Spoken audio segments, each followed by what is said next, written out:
Welcome to Beyond JMS. I'm Temple Northup, the director of the School of Journalism and Media Studies here at SDSU, and I'm excited to have you join us today as we talk Python and data journalism. For those joining us for the very first time, our Beyond JMS events are platforms for professionals to share valuable tips, insight, and knowledge about careers in the media and the skills you need to succeed in those careers. We hold them Fridays at noon here on Zoom and usually post them later on YouTube. So there are many opportunities to see what we're doing. Before we begin, I'd like to take a moment for a land acknowledgement. A land acknowledgement is a formal statement that recognizes and respects Indigenous peoples as traditional stewards of a given geographic area and the enduring relationship that exists between Indigenous peoples and their ancestral territories. For San Diego State University, we recognize the land as Kumeyaay. For millennia, the Kumeyaay people have been part of this land. This land has nourished, healed, protected, and embraced them for generations in a relationship of balance and harmony. As members of the San Diego State community, we acknowledge this legacy. We promote this balance and harmony. We find inspiration from this land, the land of the Kumeyaay. I personally am super excited about today's webinar, mostly because it's something I know very little bit about. So I'm just curious to learn more. So let me turn this over to people who do know what they're talking about, starting with Dr. Amy Schmitz Weiss, who's a professor of journalism within our school, who will introduce the topic and our panelists. So Amy, let me turn it over to you. Thank you so much, Dr. Northup. Hello, everybody. I am Professor Amy Schmitz Weiss, and welcome to this webinar today from our School of JMS at SDSU. I am, Professor Amy Schmitz Weiss, and my co-host, Professor Yang from Advertising, will be joining us today as well to be your moderators for this awesome webinar. Today, we're going to be talking about data journalism and the power of Python. We are joined today by Ben Welsh, data and graphics editor from LA Times, and data journalist Iris Lee from the LA Times. During this next hour, you will have an opportunity to ask your questions, so feel free to put them in the chat, and we will get to them in a little bit. So feel free to type them anytime. And if you have any other questions, feel free to plop them in the chat box. So why don't we go ahead and jump in. So Amy, so Ben and Iris, can you tell us a little bit about yourselves and the daily work that you're doing at the LA Times? Sure, thank you for having us, Amy, Yang, Temple. It's such an honor. My name is Ben Welsh, and I'm the data and graphics editor at the LA Times. I'm coming to you live from downtown Los Angeles, where I live with my wife. With me today is... My name is Iris Lee. I'm a reporter for data graphics desk. Ben is my editor, my boss, and we at our team report using data, and we'll probably start telling you about that today. Yep, let me fire up the PowerPoint. Where would we be without that, guys? All right. Can you see it? We're there. All right, so Iris and I are going to give you kind of a brief overview of the types of products our department makes, and she's going to walk you through really how she made one of them recently. And we'll try to keep it quick, and then we'll get into questions. All right. But what we have here is my introduction to the data and graphics department. This is me, or at least this used to be me before COVID. My wife calls this my Bible salesman photo. And now I look a little bit more like this after 2 years of COVID. Shout out to all the Twin Peaks fans in the audience. With me, of course, is Iris. And this entire deck I'm going to go through is available if you want to check it out for yourself, because I'm going to go pretty quick. It's at bit.ly/lat-SDSU. Okay. What is the data and graphics department? It is a team of people who try to create digital journalism, and I would underline digital, right? That is important to our readers with data development and design. That's pretty broad. What's it really boil down to? It boils down to a group of about 15 to 20 people who are reporters and editors, just like any other department in the newsroom, but who are also computer programmers, information designers, and just in some cases, nerds, right? And so we are journalists who have a lot of the traditional skills of conventional reporters, but we also have a different set of skills that allows us to gather, organize, analyze data, right? To find stories in the raw materials of data, and then to convert that raw material into a new line of finished products. a different assembly line than what you might have found in a newspaper 100 years ago.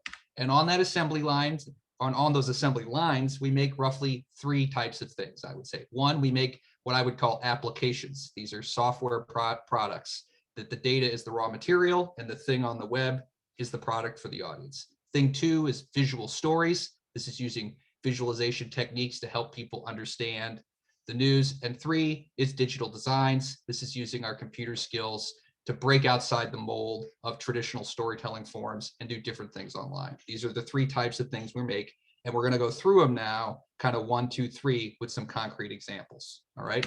So thing 1 is what I would call applications. Some people call them news apps. It's not really a great term for it, but you'll know it when you see it. They gather and refine data to serve the audience. A classic example right now for us is our coronavirus tracker. So there are dozens of pages on the LA Times website that are gathering data from all across the internet about the latest on the spread of coronavirus in California and converting that into a series of web pages that allow people to keep tabs on what's happening. We're not the only newsroom doing this. The one in your community, I'm sure, is as well, wherever you happen to be on planet Earth. This has been a huge feature for data journalism departments around the world the last couple of years, right? Another one would be something like live election results. So in our governor's recall election last week, our team was responsible for writing the computer code and building the systems that ferry the latest election results live onto the internet and visualize them in tables and charts and maps, right? Another example would be our live wildfires map. This is where we've taken data that's sprinkled around government websites all over the internet and written computer code that pulls it together and gives you a dashboard of the latest view of what's happening with wildfires here in the West.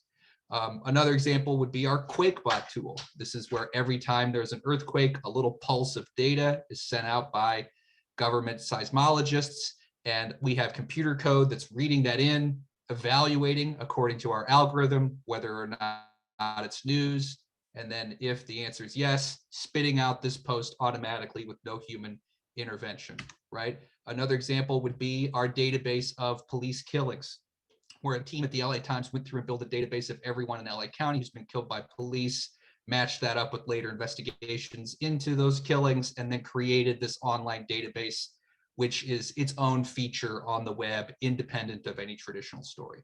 And this type of approach of application building can be applied in really any circumstance where there's sort of a moving, flowing data feed that itself is generating news, right? Based on the latest things that kind of show up in it. I think stock prices, right, would be like an example from a totally different domain, right?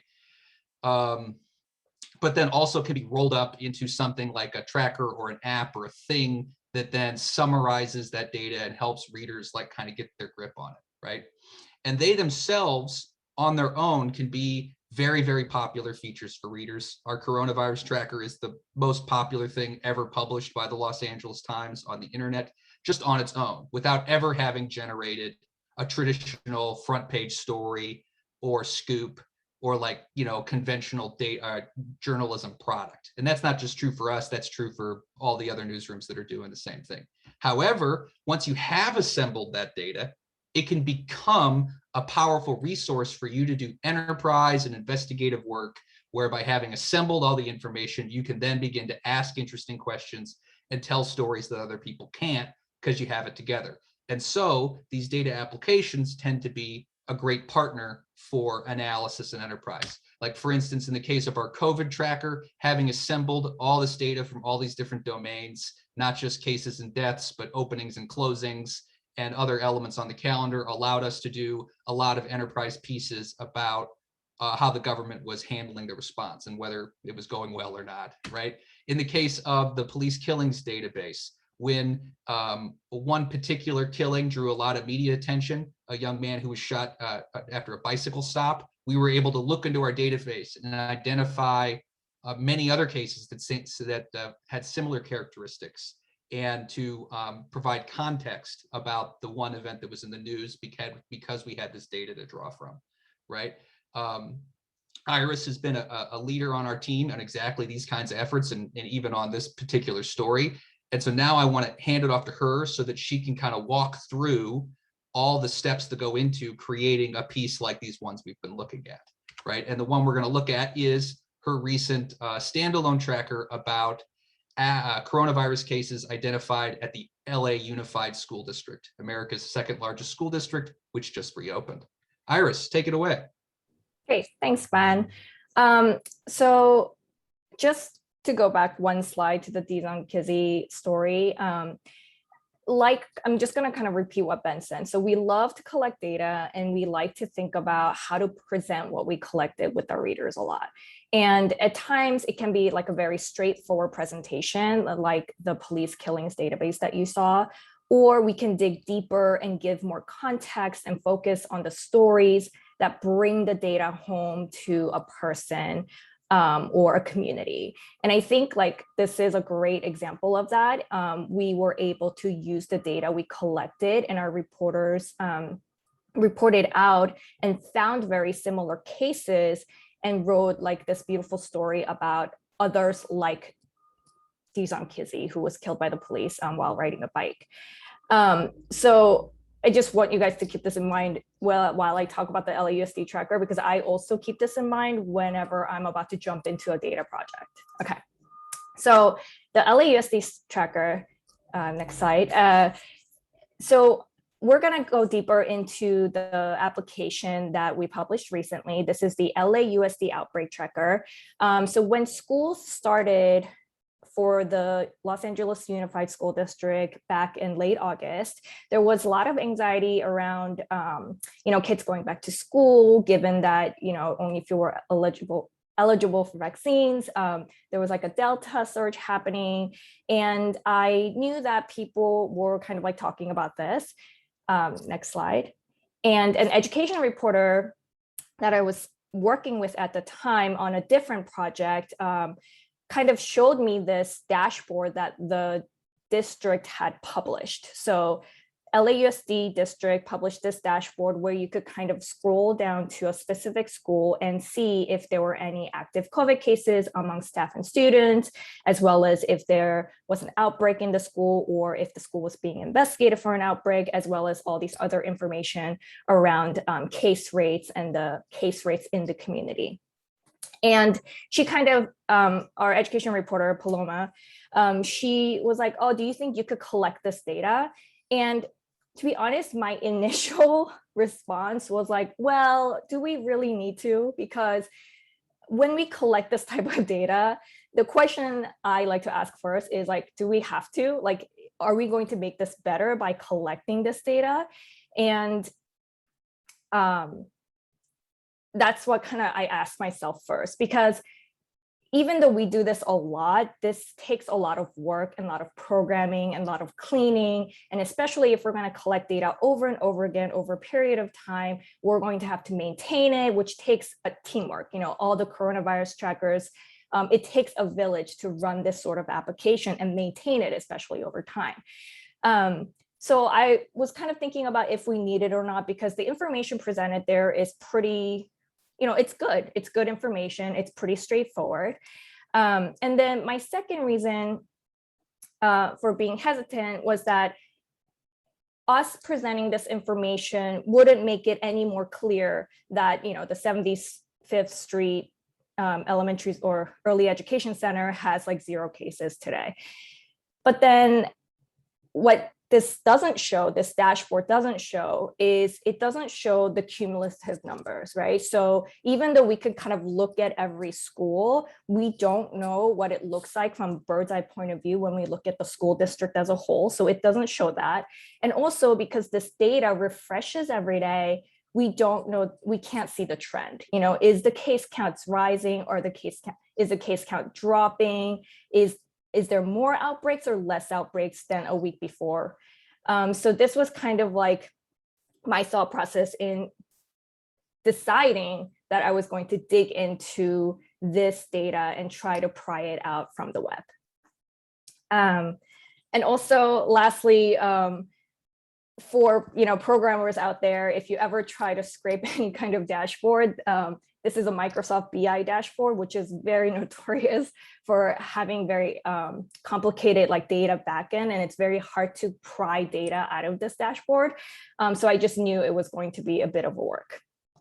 Okay, so when we scrape data, which is like our term for using computer programming to take data out of a site, we can do it in largely two ways. We can kind of look in the backside of the site and see where the data feed is coming from. This is like your APIs, and we can try to like download that or connect to that, and we could get the data that way. Or for this instance, I decided to go with web scraping using a Python library called the Selenium, which allows you to control the web server or the web browser. You can write a code in Python and tell the code to, click on this part and then save that number, or click and drag on this part and save that number. And I decided to go with Selenium because I've actually had scraped a very similar dashboard just a couple months prior for the California prison system.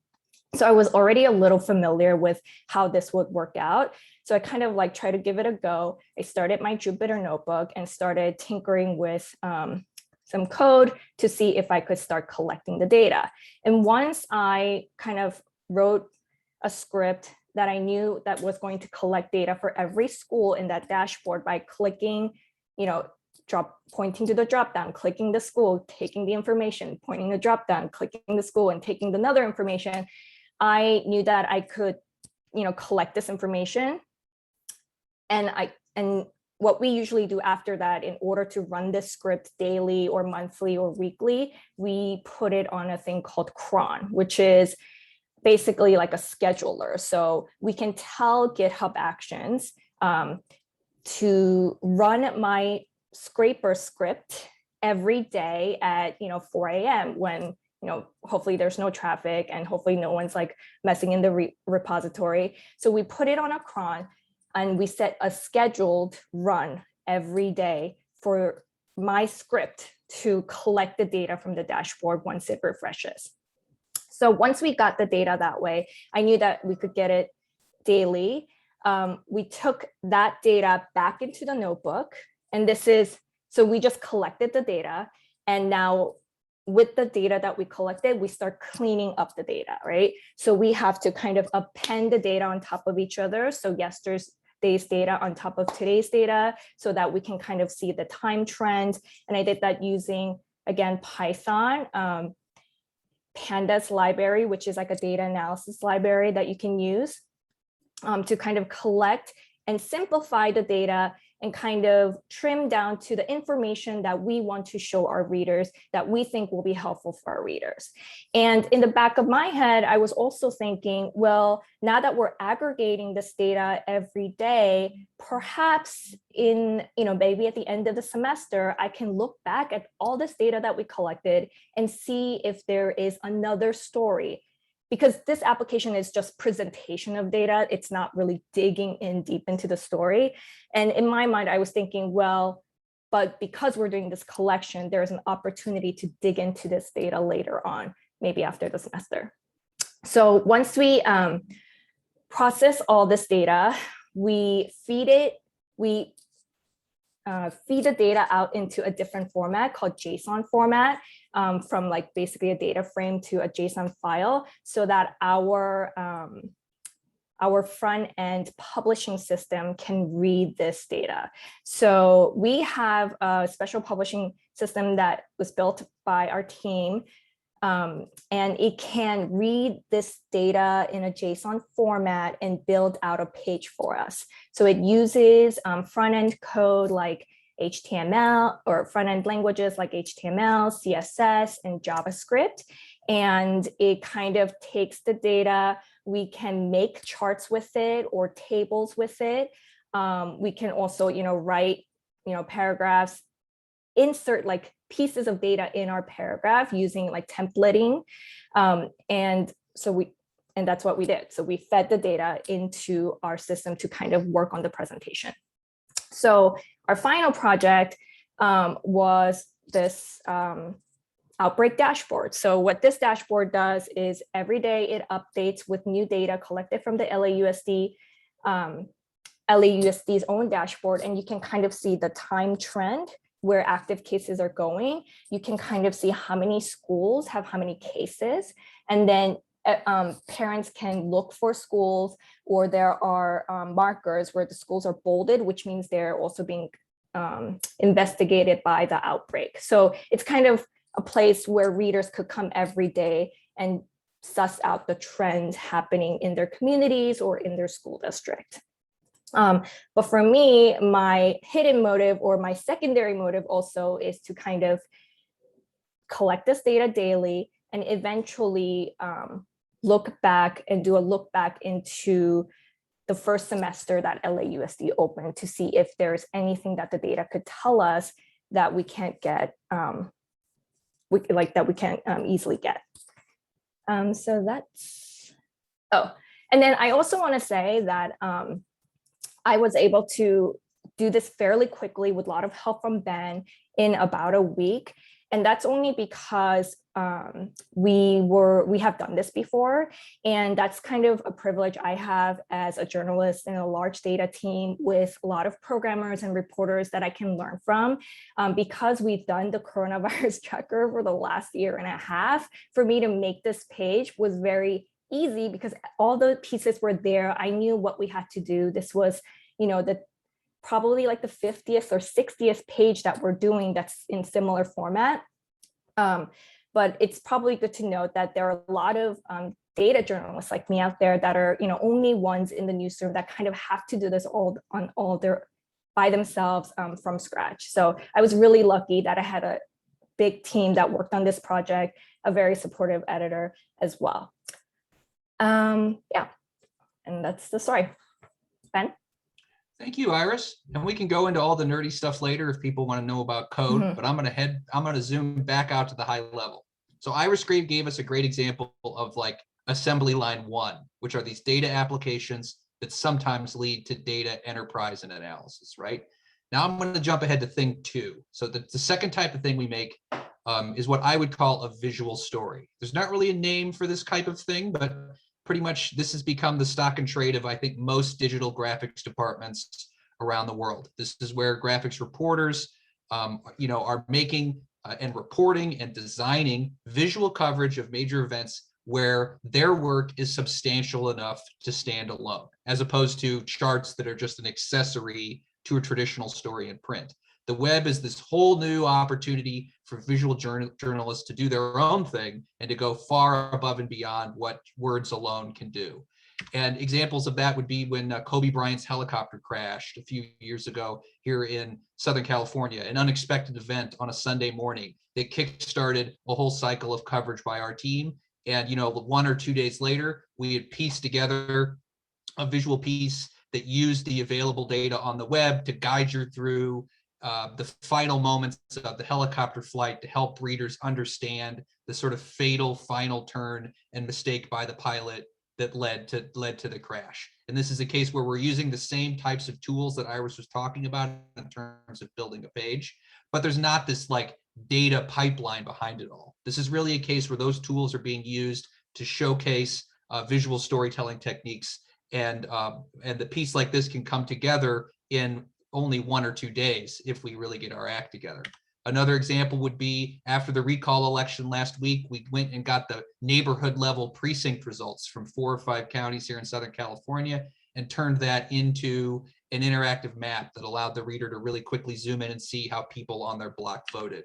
Another example would be we did a little social science last year. We sent our reporters out around SoCal and actually with little clickers modeled on ways that professors study things in other circumstances, measure how many people are wearing masks in and around different parts of the area, which then, instead of being surfaced as like a traditional inverted pyramid story with a nut graph, we surfaced as this sort of what I would call visual story, where there's 3 or 4 different graphic components which carry the weight of telling the story, right? Another example was after or during the George Floyd protests in Los Angeles just there was a lot of anecdotal collection of police brutality around LA, and our team gathered as much as that as we could and tried to roll it up into something that had a little more substance and sweep to it to help people understand what the heck just happened out here.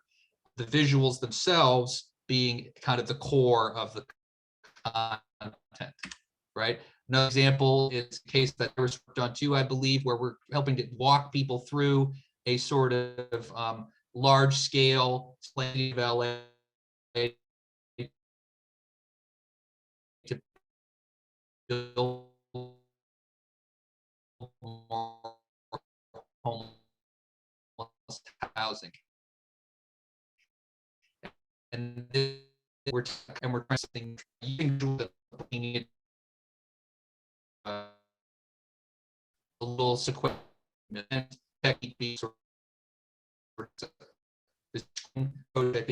this is at this level, the goal of these is often to unpack and explain and provide context around one of the major like stories happening in the area in a way that kind of only visuals or that they better than, right? That's the stories, right? Our digital design, art has a lot of skills when it comes to making cool websites, and that comes in handy in a lot of different contexts around the LA. One of those ways is taking the sort of newsroom's most ambitious journalism and trying to dial it up and take it to a next level by breaking the mold of the standard story template and doing like really cool stuff on the web, right? And so like an example would be we put together obituaries about as many different victims of the coronavirus pandemic as possible, which was then packaged together into this kind of custom presentation. Another was a major investigation of DDT dumping off the coast of Long Beach in LA that was put together with kind of a custom look and feel. The videos that are from the archives really dialed up. Another example would be our Chicano moratorium package of last year, which is an anniversary of an anti-Vietnam War protest in East LA, for which the paper was assembling kind of a magazine style coverage with a variety of different pieces. And so then coming up with kind of a unified design and package for it is something that, can make sense, where 5 or 6 different pieces all get kind of folded into a big kind of beautiful design. And the same tools that built the coronavirus tracker, that built the scrolling homeless map, will build something like this too. And these are not Python tools, but this is a set of tools that you'll find in most major newsrooms around America now, which is sort of the ability to make little static web pages outside your CMS and push them onto the web really quickly. Okay, so though to review, we are reporters, editors, computer programmers, right? And we make applications, visual stories, and digital designs, often using Python, sometimes using other things. Let's really get into it. All the slides are right there if you want them. All right. Thank you, Ben, and Iris for that fast look into data journalism. I think we may have some audio that was lost there a few moments ago, Ben, on your end. So we may jump in and have Iris step in for a few moments here while Ben gets his audio connection set up. So I think we'll go ahead and start with some questions from both Professor Feng and I, and then we're going to jump into some questions from you all that are attending this. So feel free to plop them in the Q&A section so we can jump in and ask those in the remaining time that we have. So I think in the terms of the bigger picture, as you were talking about, Ben and Iris, looking at the idea of telling important stories in the community. Could you go back a few steps and kind of explain a little bit about how you see the process coming together for the stories you've done with this data journalism lens? Kind of how do you decide how to dive into it, and what aspects do you perhaps storyboard or otherwise make frameworks to help you with thinking through these steps, and then from there how you decide which kind of tool, application, or scripting language you decide to use in those moments that can help you. So maybe Iris, if you want to jump in and answer that first, and then we can go over to Ben. Sorry, I was muted. So how do we decide to jump into a story? I think that was like our first question, right? Exactly. Okay. Yeah. So I think when let's see. For one, because we have experience with collecting a lot of data and then this data turning into like a bigger, more in-depth story, I think our instinct is to, like, when we see something that we think is going to be important, maybe not now, but maybe later, is to just like collect data because we can and because we have the resources. But also I feel like sometimes we think about, like any project you do, and this is not even just journalism, you have to think about like the return on investment, right? So usually, like, is the time that we put in to collect this data or do this story worth what is going to be an output? And, I don't know, I mean, Ben could probably speak better on this than me, but I tend to think about what can we do now and maybe what can we do later? So how can I milk the most out of like this data that I'm going to decide to collect? And then also, what kind of impact does it have to our readers and to our communities? Because at times I feel like data can kind of like reveal the parts of communities that we ignore maybe at times, kind of like the homicides data, or even looking at, school grades. You can kind of see which communities do better than others. And I think this is kind of like easier to spot when you work with large sets of data. What do you think, Ben? I think you're right. I mean, data allows us, it has its flaws and pitfalls, which we could talk about later, but it is, compared to many other techniques, allows us to be comprehensive and scientific and empirical in a way that we often struggle to with anecdotes. I think that's totally right. One thing I'd add is it allows us also to get into accountability. You know what I mean? Where you could measure things not just like as a census would do or in some sort of comprehensive sense, but you can look at, well, there's goals, there's targets, there's expectations, there's laws, there's promises, there's all these things out there that ought to be happening. We can use our tools of measurement to evaluate whether they are or whether they are for everyone, and so that's a huge power of data in the news that is often missing without it.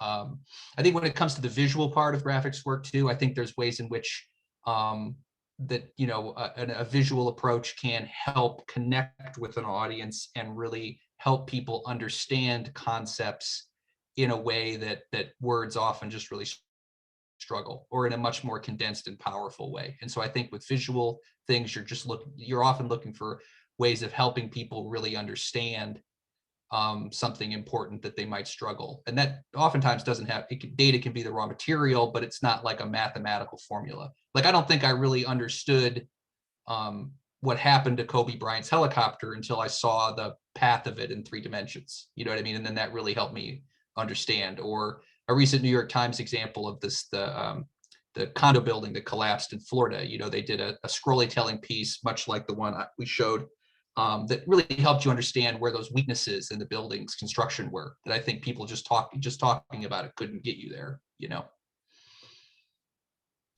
Well, thank you, Ben and Aris. And also, I think our audiences are really interested in your double identities. So you are journalists on the one hand, right? But also you are the data scientist on the other hand. That defines your role as data journalist. So can you kind of share with us, how did you get involved in Python and data science originally? Yeah, so I actually only took one Python course in school, and rest of it I learned through a lot of resources, which is out there, by attending like webinars or MOOCs. One of the first Python MOOC I took, Ben was teaching it, and I wasn't even working for him at the time. And so, I know that this is looks like a lot of coding and a lot of programming, and it is. And it seems like, oh, well, then forget it then, right? I can't do this much programming and be a journalist at the same time, which I also thought a lot.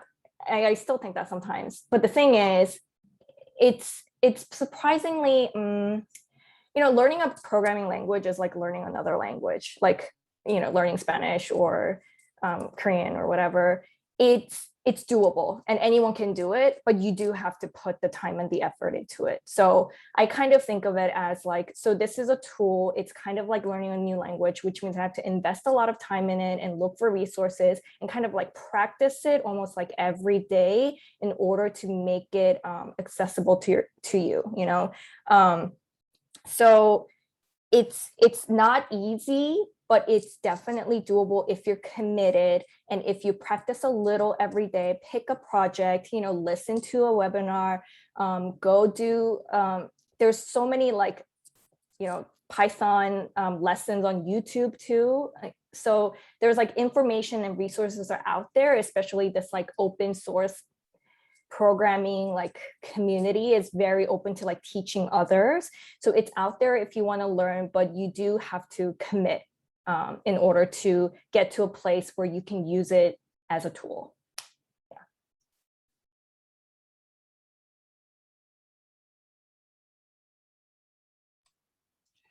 Yang, you want the origin story? You want to know where the nerd came from? Is that what I'm hearing? Yeah, Okay. I think audience will be really interesting to know. Okay, well, it's nothing I set out to do. It wasn't like a goal I had. I definitely didn't aspire to it. I kind of stumbled into it. The short version is I stumbled into a job as a journalist working in TV journalism in Chicago about 20 years ago or so. And I didn't, we were doing a story about a kind of corrupt suburb of the city of Chicago that we had a tip was bilking the city. The city was being bilked by a corrupt law firm for excess legal fees, right, was the tip. And so we filed a public records request and we got back this massive printout, like old school with the tear strips on the side and the little circles. And it was like 40, 50 pages of like old school printout of these legal bills. And we were like, well, what are we going to do with this? And I was like, well, maybe we could make a spreadsheet. And to be honest with you, I had maybe made like 1 or 2 spreadsheets in my entire life. Like at that point, I don't even know where I got the idea. And so I just sat there and key punched the whole thing into the spreadsheet. It took, a day or whatever.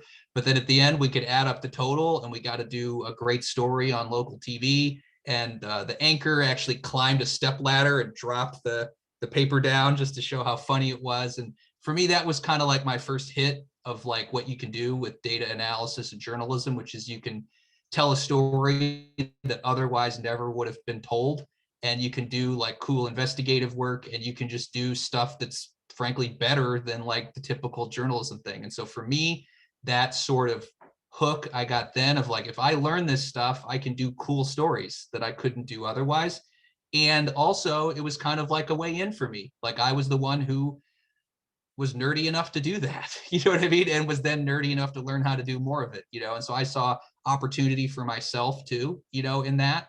And I then made, I think, a crucial decision to go to graduate school at the University of Missouri, MIZ, where I worked at a place called the National Institute for Computer Assisted Reporting as a graduate assistant.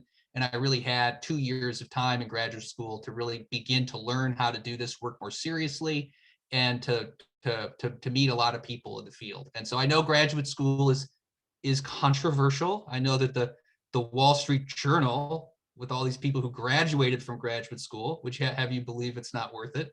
And maybe it isn't in some circumstances, but if you look at that great scatter plot they published on J-school costs, Mizzou was right down at the bottom because it's a very affordable place to go to school. And it was crucial for me. And then, of course, finding mentors and jobs to go further and further. But for me, that was really the beginning, and the Excel was the gateway drug. It truly was.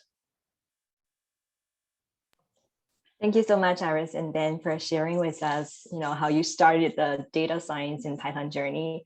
And we have one question from the audience, and they are wondering, in your opinion, any person with data analytics skills, does the person still need to take journalism courses based on your experiences? So if you have data analysis analytics skills, do you have to take journalism courses? I would say yes, because when we do data analysis, we're not doing it. we're kind of like, it's part of the reporting, you know, analyzing data is kind of part of reporting, and we have to ask like the right questions. And I think journalism classes kind of teach you what kind of questions you should be asking in any given story. Sure, there are questions that's reserved for data sets, like technical questions that you should ask a data, but all in all, we are trying to find, you know, we're trying to tell a story, we're trying to uncover something perhaps. And those type of exercises of talking to people, who to talk to, what to include, and thinking about like your audience, concepts like that, I think are more taught in journalism schools. Although, I wouldn't know because I didn't take data analytics class, but I'm assuming those aren't really taught in data analytics class. So I do think it's really helpful. And when I'm looking at data, you know, that LAUSD dashboard I published, it's not that I just like took the data and published it. I talked to the district and I tried to understand what these data points meant, you know, and then I went back and was like, this doesn't make sense to me. Can you tell me more? So we had to like, you know, make some changes to the page. So this is like, I am talking to people, getting information from them along with my data and putting them out there. So I do think it's probably helpful that you take journalism courses. Thank you, Iris. So what is your opinion, Ben? It definitely can't hurt. You know, I think the crucial thing is to really embrace, like what Iris is saying. One, that you have to take ultimate accountability for the accuracy of the work, which is going to, and the raw materials are often going to be things that you don't create. And so there's a reporting process of like really vetting and understanding the data before you try to summarize it for other people, which I think probably isn't there in a lot of corporate data science contexts where, or maybe it is, you guys tell me, but maybe less so than in these cases. And so there's like a whole set of like an attitude of reporting that I think is crucial. And then I think just embracing that what you're ultimately making is for the general public, for someone not unlike your mother or sister or whatever, or neighbor, you know, as opposed to the technology and the output of the analysis itself being the product, I think is really crucial to succeeding at kind of our weird cross-disciplinary work. And I think that just having to write a headline and a lead to like a normal news story is really great practice to helping boil down what it is you really want to get across. And I think that, you know, that is part of our work. And it's actually, to be honest with you, a really exciting part of being a data journalist, because you really try to get out there and reach people, you know. Thanks, Ben and Iris, for sharing your insights with us on that. I want to jump into another question that we have here, and curious to hear your thoughts on it. You know, there's subjectivity in everything that a journalist can do, depending on how they approach who they interview, what they interview, you know, what side to focus on, where they decide to go, and everything within that. And data is no stranger to that as well. So T. McCreary mentioned, you know, do you run the risk of setting up a database that has a particular slant rather than a neutral point of view? How do you handle the subjectivity that occurs within data? And how do you, deal with that as you move forward in the project in providing the data to the public, and the decisions that you make as to what you decide to visualize or not visualize for the reader? Yeah, I think these challenges that are really at the core of all kinds of journalism, of course, also exist in data journalism. And I think there's a way in which like the sort of the scientific like framing of a lot of data journalism can sometimes suggest otherwise.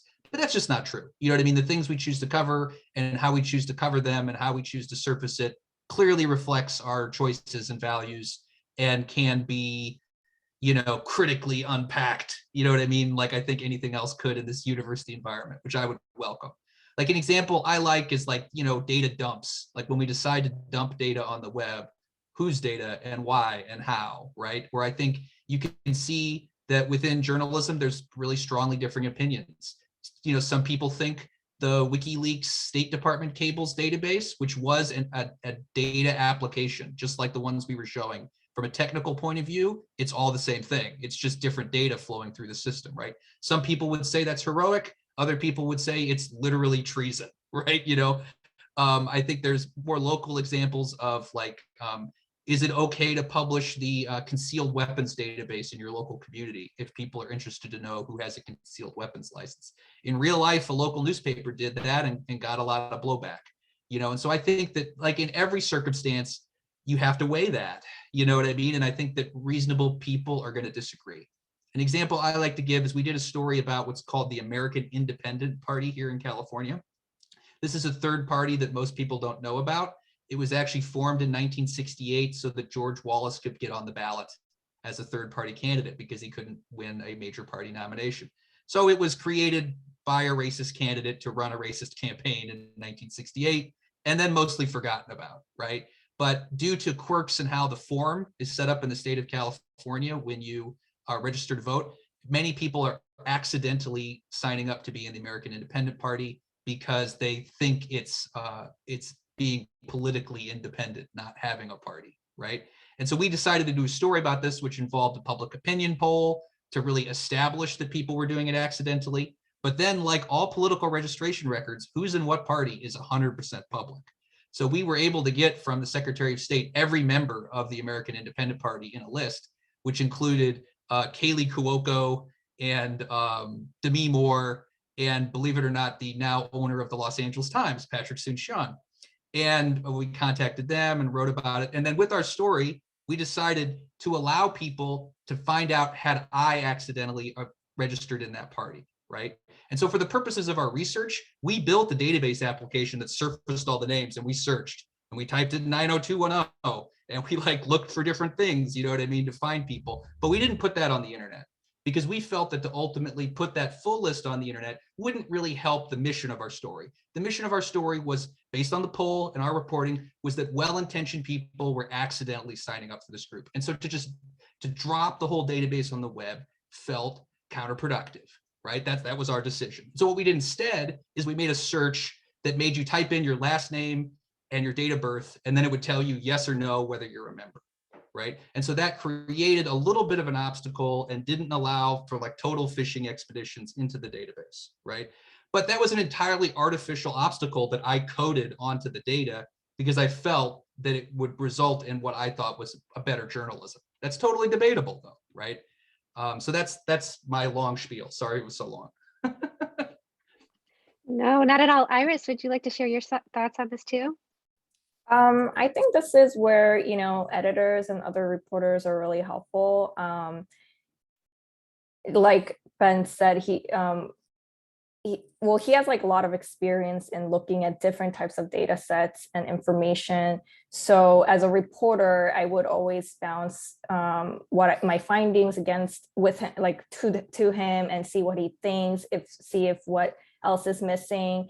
If I'm doing a specific subject matter, I might talk to the reporter that covers that beat so that they could give me some insights to what I may or may not be seeing. So I like to utilize my resources. And also, I guess when I think about data, it's collected by people, and people are biased and people have different motives. So because data is collected by people who are biased and have motives, data itself, even though it feels neutral, when collected, it can have its biases and motives too, And one of the interesting things I've heard, in one of these data journalism class, webinars, is how because of these biases, for example, you would think that transgender people don't exist in our community when you look into the past, because people didn't collect information on them, because people had a different type of mindset. So I think it's always important to keep in your mind that what you're looking at is information collected by people and therefore are flawed and can be biased, and just look at data like you would interview a person. Try to ask the questions, but also kind of try to find the motives behind them. Exactly. I think that's a great point, Iris. Interviewing the data is something that I think is an important part to all of this process. Interrogating it as much as possible, as you said. We have a few more minutes left. I wanted to see if we can jump into the last two questions that we have here.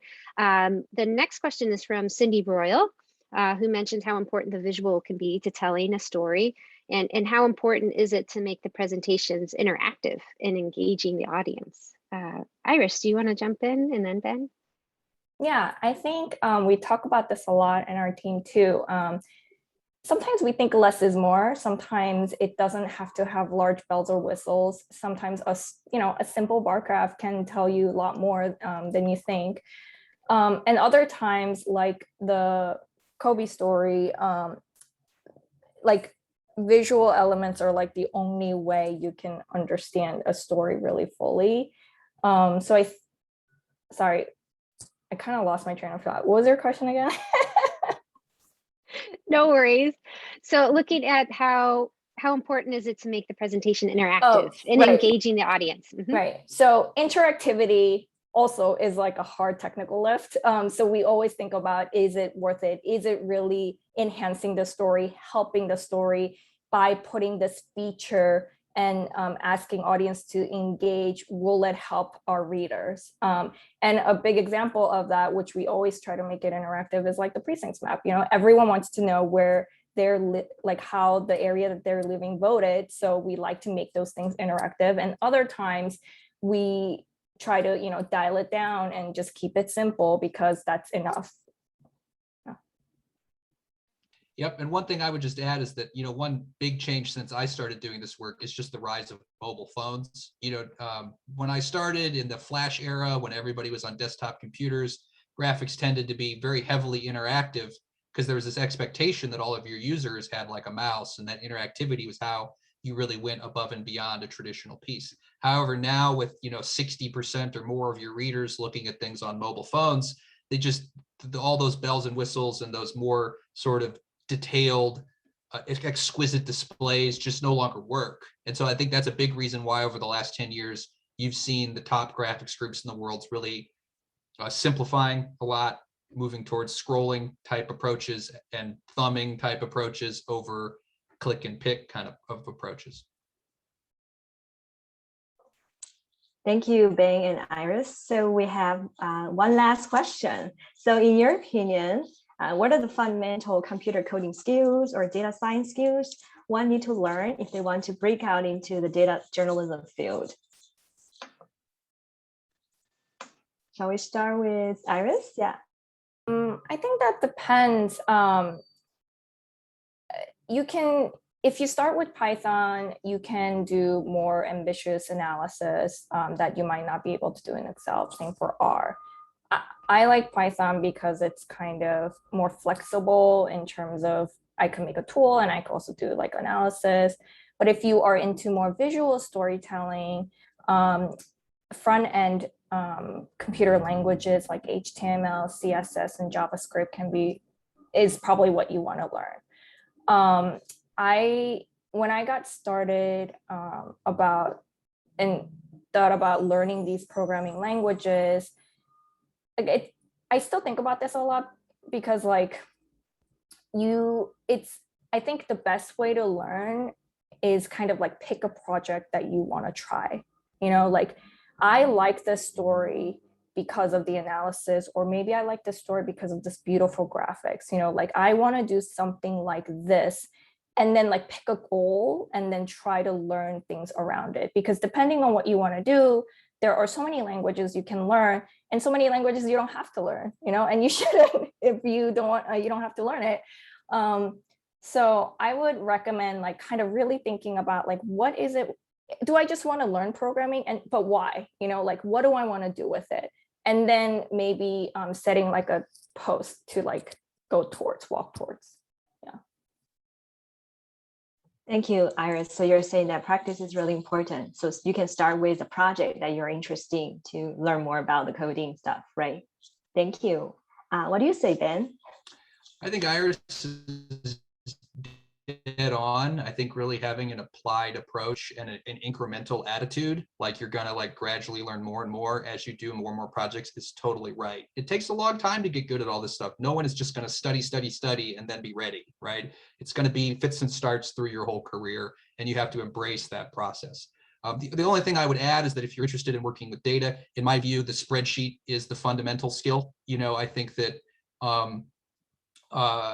being able to structure data into a simple spreadsheet, sort it, filter it, group and analyze it with pivot tables, look at the data and find flaws in it, right? You know what I mean? Correct those flaws, calculate new columns. Those 4 or 5 like basic skills to me it's like learning how to dribble in basketball. You can't really play until you understand those basic skills. And then the computer programming of R or of Python just allows you to scale up and to do those skills like more effectively with larger data sets, and to script it so it can work while you're sleeping, like Iris has done, or whatever else.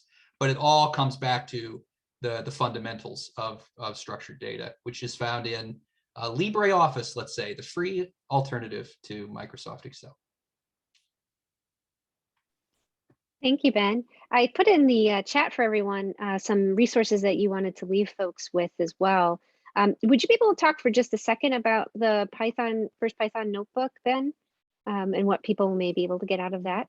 Yeah, sure. I mean, so 5 or 6 years ago, I came to San Diego State for an IRE training event, and we did an experiment. We said, could we sort of like tack on a Python and Jupyter Notebook training class onto an event that was otherwise happening there? And with some partners of mine, including Cheryl Phillips at Stanford and Aaron Williams, who's now at Netflix, and others, we developed a little bit of a class that teaches you just enough Python and Jupyter Notebook to do an analysis of campaign finance in California politics. And so this class, which is at firstpythonnotebook.org and has improved quite a bit since our first effort, I think, it's the idea is to help you to learn how to dribble with Python, but then also at the same time to learn some of the important caveats and quirks of analyzing money in politics, which has its own kind of interesting challenges. Thanks, Ben. I think that will be really helpful for folks if they want to dive into it. This hour has just like zoomed by, literally on Zoom. Okay, bad joke. But thank you all for joining us today for this webinar. We hope you came away with some new insights and thoughts. We want to give a thank you to the School of Journalism and Media Studies, as well as to Iris and Ben for their time today. We hope this has inspired some of you or all of you out there to want to go forth and do some awesome work in data journalism and tackle Python if you're so interested. Have a wonderful rest of the day, everybody. Take care. Thanks, Ben. Thanks. Bye.